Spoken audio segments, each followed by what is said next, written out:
Ayat ini berbicara tentang ukuran keyakinan seseorang kepada Allah akan rezeki. Dia tidak berbicara tentang masalah sebab karena mencari rezeki dan seterusnya. Ya, itu tetap kita mesti mencari rezeki dengan mengambil sebab. Keyakinan. Seseorang yang dia bekerja, kalau saya tak kerja, maka saya tak boleh makan. Beza dengan orang mengatakan, kalau saya tak kerja, saya tak jalankan perintah Allah yang suruh saya kerja. Dia kalau mengatakan, kalau saya tak kerja, saya tak boleh makan, dia meletakkan makannya dengan kerjanya, yang bagi rezeki kepada dia kerjanya. Beza orang melihat kepada pekerjaan suatu perintah Allah sebagai sebab mencari rezeki, dengan Allah berkeyakinan, kalau tak kerja, tak makan. Paham dong? Keyakinan itu kepada Allah SWT supaya tidak tertandingi dengan ketergantungan kepada pekerjaan, dengan ketergantungan kepada Allah Subhanahu wa taala. Ketergantungan kepada Allah mutlak. Pada masa yang sama, kalau Allah sudah bagi rezeki, wa ma min dabbatin fil ardi illa 'ala Allah rizquha. Tak ada di atas muka bumi ini kecuali rezekinya sudah dijamin oleh Allah Subhanahu wa taala. Manusia ini selagi masih ada dalam kandungan ibunya sudah dijamin rezekinya oleh Allah. So, duduk kat rumah, tunggu rezeki bagi kepada Allah Subhanahu wa taala. Jadi yang duduk tak bekerja atas dasar keyakinannya dia akan diberi rezeki oleh Allah, salah karena tidak mentaati perintah Allah yang memerintahkan kepadanya untuk bekerja sebagai sebab. Yang berkeyakinan kalau tak kerja tak makan juga salah karena dia meletakkan keyakinannya pada rezeki melalui pekerjaannya. Paham dong? Yang benar bagaimana? Saya mesti bekerja. Apa sebab? Allah suruh saya kerja. Saya mesti berusaha berubat. Apa sebab? Sebab Nabi suruh kita berubat. Siapa yang bagi kesembuhan? Allah Subhanahu wa taala. Faham dong? Kalau tawakkaltum 'ala Allahi haqqa tawakkulihi la razaqakum kama yarzuqut tayra yaghdu khimasan wa yaruhu bitana. Kalau kamu betul-betul bertawakal kepada Allah, maka kamu akan diberi rezeki seperti mana seekor burung keluar dalam keadaan lapar, kembali petang dalam keadaan kenyang. Faham dong? Itu burung itu kan, dia pergi cari makan. Dia makan. Macam mana itu? Dia dipegang ke makanan tuh. Kalau dia kasih makan kepada anaknya di atas pokok tinggi itu kan, disimpan di mulutnya. Ya subhanallah, boleh tak masuk ke dalam. Diberi oleh Allah Subhanahu wa taala kemudahan sehingga hatta burung pun tak punya tangan, tak punya kemudahan untuk simpan makanan. Itu burung makan hari ini habis hari ini. Makan pagi selesai habis. Dia bukan ada peti ais disimpan di situ. Tengah hari nak pergi makan, pergi keluar balik. Dapat makan balik lagi. Malam petang pergi cari, balik malam tidur. Esok pagi macam tu. Tasbihnya, kerjanya, ibadahnya itu burung seperti itu. Burung saja boleh makan, semut pun boleh makan. Ikan dalam lautan pun boleh makan. Ikan kecil diberi makanan oleh Allah. Ikan kecil yang diberi makanan oleh Allah, itu ikan kecil dimakan oleh ikan besar. Ikan besar dimakan oleh manusia. Masing-masing ada rezekinya. Keyakinan hanya kepada Allah Subhanahu wa taala bahwa dia yang maha memberi rezeki. Keyakinan itu penting. Keyakinan itu sangat penting. Faham tak? Kalau dalam Al-Quranul Karim Allah Subhanahu wa taala berfirman tentang Siti Maryam. Katanya Nabi Zakaria masuk ke dalam bilik Siti Maryam, wajada indaha rizqah, ada rezeki di dalam. Qala ya Maryam anna laki hadha? Hai Maryam, macam mana kau boleh dapat ini makanan? Qala innallaha yarzuqu man yasha'u bighairi hisab. Allah bagi rezeki. Dia tak keluar, tak pergi kerja, tak pergi mana.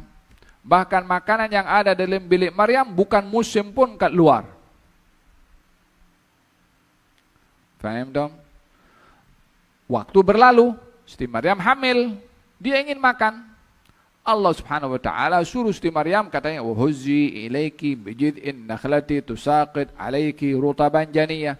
Hai Maryam, pergi ke pokok korma tu, kasih goyang itu pokok supaya jatuh buah kurma. mana yang patut utama untuk diberi makanan oleh Allah pada dua kondisi ini. Yang satu kondisi dia hamil, yang satu dalam kondisi dia tidak hamil, sehat. Kan lebih segar yang tidak hamil berbandingkan kepada yang hamil dari segi energi dan tenaga. Justru saat hamil disuruh kasih gerak itu pokok. Dalam keadaan dia tidak hamil, Allah hantarkan makanan tanpa dia keluar daripada mihrab. Kan maha kuasa Allah subhanahu wa ta'ala. Tapi yang menarik pada ayat yang kedua, ketika Siti Maryam itu diperintahkan oleh Allah untuk mencari rezeki dengan berusaha kasih gerak pokok korma, itu pokok tak mungkin bergerak pun. Nah, kasih gerak macam mana pokok korma dengan begitu kuatnya? Coba kelapa sawit itu. Kita satu masjid ini nak kasih gerak tak akan bergerak itu. Macam mana boleh boleh jatuh buah? Asbab yang suruh bangun Allah, yang suruh kasih gerak Allah, yang maha tahu itu pokok tak akan bergerak juga Allah subhanahu wa ta'ala. Tapi karena tujuannya asbab, rezeki itu Allah yang kasih, ditunjuk oleh Allah, kasih, berpegang saja itu pokok korma, kasih gerak, walaupun tak bergerak, akan jatuh, yang akan jatuhkan itu Allah, bukan gerakannya Siti Maryam pada pokok tersebut, karena pokok itu tidak akan bergerak pun juga. Faham dong? Makanya dalam istilah ahli tasawuf, katanya ada orang ini dalam mencari rezeki ada dua, namanya ahli tajrid. Ahlu tajrid. Ahlu tajrid ini orang yang dia tawakalnya tinggi, high level. Bukan macam kita. Yang kita ini namanya ahlul kasb. Orang kena mesti usaha mencari rezeki. Usaha mencari rezeki adalah merupakan satu kewajiban, satu ibadah. Usahanya itu adalah satu ibadah. Dapat tak dapatnya itu cerita lain. Berapa banyak orang pergi keluar cari rezeki tak dapat? Berapa orang duduk kat rumah? Boleh dapat? Faham dong?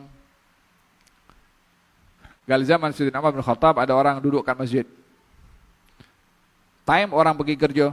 Ditanya oleh Sayyidina Umar, apa kamu buat di sini? Gal saya i'tikaf. Kamu tak bekerja? Gal tidak. Macam mana kamu punya rezeki? Allah Maha menjamin rezeki. Kamu ada keluarga? Ada. Siapa bagi rezeki keluarga kamu? Allah Maha memberi rezeki. Diambil rotan oleh Sayyidina Umar bin Khattab. Sementara yang lain berdebat tentang rezeki didapat dengan sebab atau tanpa sebab. Katanya satu mengatakan rezeki tidak mungkin didapat kecuali dengan usaha. Satu mengatakan usaha hanya wasilah untuk mendapatkan rezeki. Katanya, jom kita buktikan siapa sekarang yang betul, kamu atau saya. Saya akan pergi keluar cari rezeki, kamu stay di sini. Dia duduk kat masjid. Orang itu datang pergi keluar cari rezeki, dapat beli apple. Hasil daripada pekerjaannya, bawa apple itu. Pergi ke masjid, nak tunjuk dengan kawannya itu. Tengok siapa sekarang yang betul, kamu ke atau saya. Saya keluar pergi cari rezeki, dan saya dapat duit, saya beli apple. Dan ini apple yang saya dapat hasil daripada kerja saya. Kata lelaki yang ada di dalam masjid, mana apple-nya? Coba aku nak tengok, dilempar apple-nya, diambil, dimakan. Sekarang siapa dapat rezeki?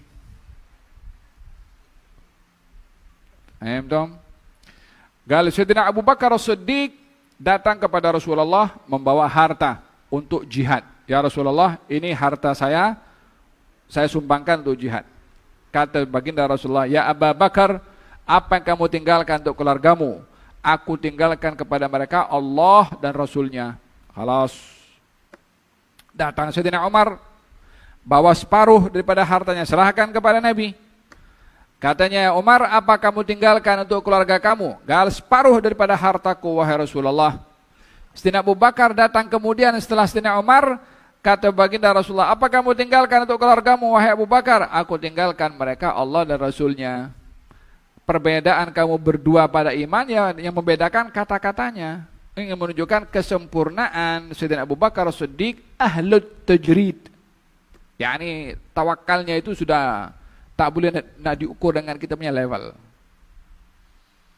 Lepas ini jangan balik rumah ambil geran bagi kepada tempat orang lain, tahu.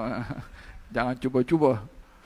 Biarlah kita ambil yang ahlul kasab saja dulu. Masing-masing ada maqam, likulli lahu maqamun ma'lum.